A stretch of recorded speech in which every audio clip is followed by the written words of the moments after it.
you want to be the source of the pricing information. And by being the source of it and being the first one to bring it up, you're going to create trust with that client. And you're also going to weed out people who, if they're not in the budget ballpark, no worries. Maybe they need to wait a year or two and save up and then come back. That's fine. But I'm all about like weeding out people who aren't going to be a fit before they even contact me. So that way, when we talk, they're pre-qualified. Hello, welcome to Outer Spaces, a podcast dedicated to empowering landscapers, hardscapers, and outdoor living professionals. I'm Joshua Gillow. My mission through this show is to create a powerful resource for you, someone who is striving to grow their company well past the $1 million line, but might not have all the tools and processes to do so. Here in Outer Spaces, we are passionate about breaking the chains of small mindsets and helping contractors just like you take control of their businesses and their lives. With nearly 3 decades of experience designing, selling, and building six-figure outdoor living spaces, I've made all the mistakes. Starting with $0 in my pocket, and through the grace of God and a ton of hard work, I now own multiple businesses that afford me the time with my family and the lifestyle I've always dreamed of. So join me as I share what I've learned along my journey, strategies, and other contractor success stories right here on the Outer Spaces podcast. Now, let's get on with the show. Hello, welcome back to the Outer Spaces podcast. This is your host, Joshua Gillow. Jack Jostis joins us for the final week here as we discuss how to close 25% more leads without spending a dollar. He has a dynamite way of doing that you guys can implement today in order to help qualify your leads better so you can get more yeses and less no's, spend more time with your family, and get out there and enjoy life a lot more. If that sounds good to you, keep on listening. Hey, Jack, welcome back here at Outer Spaces. And today we're going to get into, last week we got into the Facebook ads and what you should and shouldn't be doing there. Now, if you have leads coming in and you can't close them, that's a problem. Why even have any leads come in? That's the main thing, right? So today I want to talk about how you can close 25% more leads without spending a dollar. We've got 10 minutes. Go. So the first thing that I believe can help you increase your close rate out of the gate is to have a pricing guide on your website. And the reason for this is unless you have a client coming in who has already done an outdoor living space project in the past, they're probably going to have no idea how much this stuff is going to cost. And if they do, they're going to have misguided information from HGTV, Lowe's, Home Depot. Wait, those guys don't tell you the right thing? They don't give you the right price models and expectations? Yeah, they have wonderful expectations and pricing. So you want to be the source of the pricing information. And by being the source of it and being the first one to bring it up, you're going to create trust with that client. And you're also going to weed out people who, if they're not in the budget ballpark, no worries. Maybe they need to wait a year or two and save up and then come back. Yeah. That's fine. But I'm all about like weeding out people who aren't going to be a fit before they even contact me. So that way, when we talk, they're pre-qualified. Yep. So that's my marketing position before we get to a sales conversation, is that you're going to have reviewed pricing information. You're going to have reviewed my process. You're going to understand what happens next. And by reading that, or ideally watching videos about that first, on this first phone call, you're going to be more qualified and you're going to close to that next step at a much higher rate. So is that marketing or is that sales? To me, they're inseparable. Absolutely. And what kind of, how are you delivering this? What kind of media are you showing this budget through, or setting these budget expectations with clients in this sense?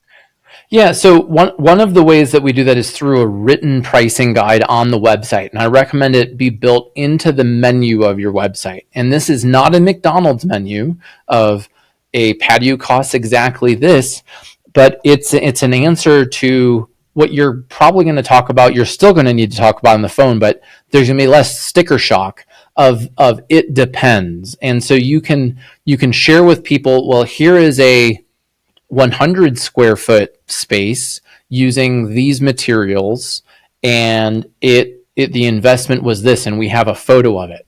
Here's a 500 square foot space with a retaining wall and a fire pit, and a pergola over a outdoor grill area, and the grill alone was $6,000, right? Mm-hmm. And so this project was $100,000, and here's an example of a $200,000.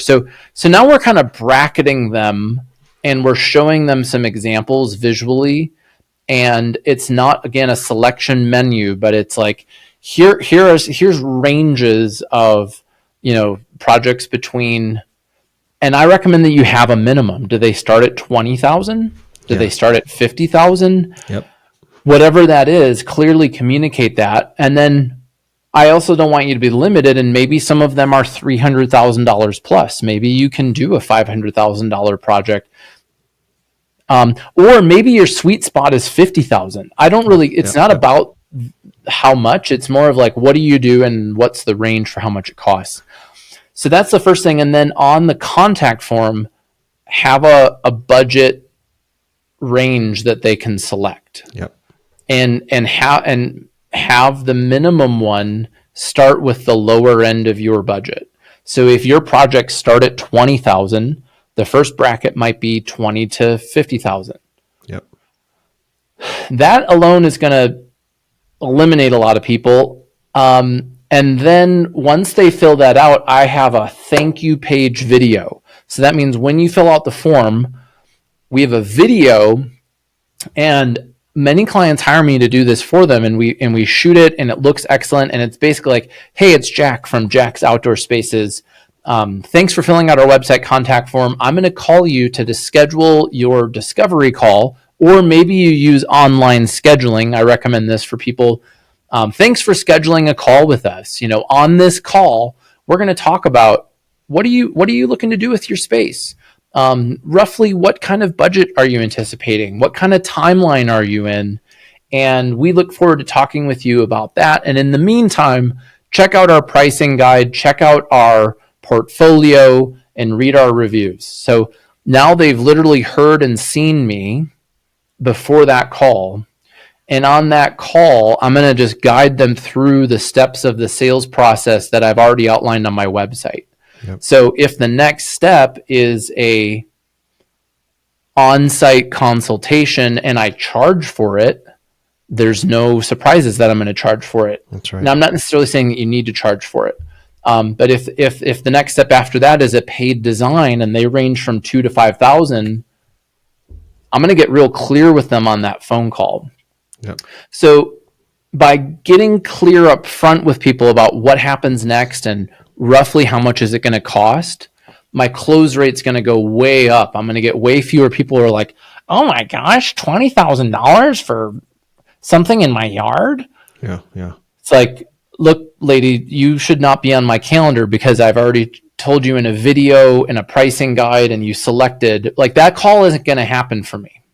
Yep. It weeds themselves out, which is a beautiful part. Mm-hmm. And having that baseline is very important. Having a floor to start with. You mentioned $20,000, whatever it is for you. It could be $5,000. It could be $500,000. It depends on what kind of projects you do. But having that floor, that minimum to start with, is important. Now, what if, when it comes to pricing, putting on a website, I've heard a lot of guys talk about this, and they're like, but what happens if we're not the cheapest? What if we don't what if our pricing is more than a lot of our other competitors? What if they see what we charge? Like, how does that work? Like, what have you found now with you doing this with so many different websites?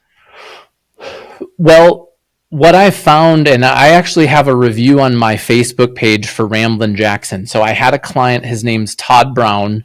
He's in Georgia. Mm-hmm. And he was offended by this idea the first time he heard it. He's like, pricing page on my website, all the things you just said, my competitors are going to steal it. People are going to be upset, blah, blah, blah, blah. I'm like, and he was complaining for years about low quality leads. I'm like, dude, mm-hmm. Are you ready to disqualify some people? So we put it out there, and he sold a huge job, and the guy said, I like that you have a pricing minimum because it shows me that you're not going to be too busy being distracted with these low budget projects like my last company, because they didn't have their act together. So it actually, I understand the fear, and I actually had it before I did this. And what I found is that it creates so much goodwill and trust with the customer that I couldn't imagine not having it. It would be really hard for me to go and sell somewhere for some reason, if I didn't do Ramblin' Jackson, somewhere that like didn't do this, because it works so well. Now, again, we're not sharing anything that somebody could steal. A competitor could not really steal this. I'm talking about broad ranges, sometimes even with a 100% spread from $50 to $100,000, you can get this. The goal, it's not about like a pricing calculator necessarily. Like, I don't want people to get a rough estimate. It's more of, I'm bracketing them, and I'm saving myself the time of meeting with somebody who's nowhere near at all the budget that I have. No, it's so point, and you're setting expectations, right? Because if your baseline is 20,000 and the person has 5 to 10 to spend on the project, why are we talking? I mean, we want to help and serve, of course, but we're wasting both of our time. So, at this point, it's a way for them to, qualify themselves and to move in the right direction. Maybe you aren't a good fit, and that's okay, right? So imagine if you had fewer leads, but better. The big thing is not seeing, if you're used to seeing 15 or 20 coming in a month or 100 coming in a month, whatever, and you cut that in half, but most of those are saying yes to you. Would that be better so you're not chasing so many people? Imagine that. Well, and there's a real cost associated with sales that I think many people don't realize. And I think if you, especially when you start involving other people on your team who are going out and meeting with people, I had one client who was spending 12 hours per sale. Yeah. Wow. And he was literally closing 1 out of 20. Wow. Ouch. And I was just quiet with him. And I said, how much time are you spending per sale? He's like, oh yeah, 10 to 12 hours. Wow. And I was like, and I took out my iPhone and I did, 12 times 19. And I was like, by the way, are you paying your employee to do this, or do they work for free? He's like, no. I'm like, how much do they make? And he's like, $25 an hour. Anyways, we solved that problem pretty quick. He got it down to like 1 in 5. And I still, that's not great, but it's better than 1 out of 20. But that was purely just through the nature of this conversation is about sales. So I started with marketing because I believe that can set up a sales conversation, and it should. And good marketing is aligned with sales. Bad marketing is like, here you go, here's your website, good luck, sales team. Whereas I see the website as like, it's like a junior salesperson that's assisting me for the close. So then once we get on the phone, I think having really clear upfront agreements with people about, hey, here's what we're hoping to talk about on this call, and here's the next step. And would it be okay if we talked openly about our budget range for our services? So getting that stuff out of the way on an initial call is going to help you increase your close rate. No doubt, Jack. Jack, I appreciate you coming on here. I know you said 10 minutes, and you've definitely delivered in these 10 minutes. So I appreciate it. How can people find you? So you can grab a free copy of my book, The Tree of Good Fortune, The Landscaper's Guide to Sales and Marketing. Just pay for shipping, and I'll send it out to you, actually with a bag of beef jerky. And it's good jerky. Yeah, it's quite an awesome deal. So you can read the book and eat some jerky. That's at treeofgoodfortune.com. And if you'd like for me and my team from Ramblin' Jackson to review your website, we'll make a video pointing out things you're doing well, some opportunities. Just go ahead and request that at ramblinjackson.com, and we can have a conversation. Oh, Jack, I appreciate you guys out there. You're crazy not to take them up on that offer. Get the book, get the jerky, and have them take a look under the hood. I mean, seriously, have them take a look under the hood. What do you got to lose? And I'm sure that, I've known Jack now for a while. He's been on the podcast. He's come out to our events. He's the real deal. So, take a look at what he's doing. If these last 4 weeks haven't, convinced you that he's got what's going on here, then I don't know what's gonna. So reach out to him. But guys, thank you for listening here. And we're going to continue on next week with getting in deeper into sales and working with objections and all of the good things that come with that. Because once you have the leads, once you've got the SEO in place and then all the ads set up and you get the leads coming in, now you got to be able to nurture them. You got to be able to serve them and be able to set expectations so you can bring them all the way to the finish line and give them exactly what they want. So Jack, thank you again for your time. Yeah, Joshua, thank you. Yep. See you guys next week.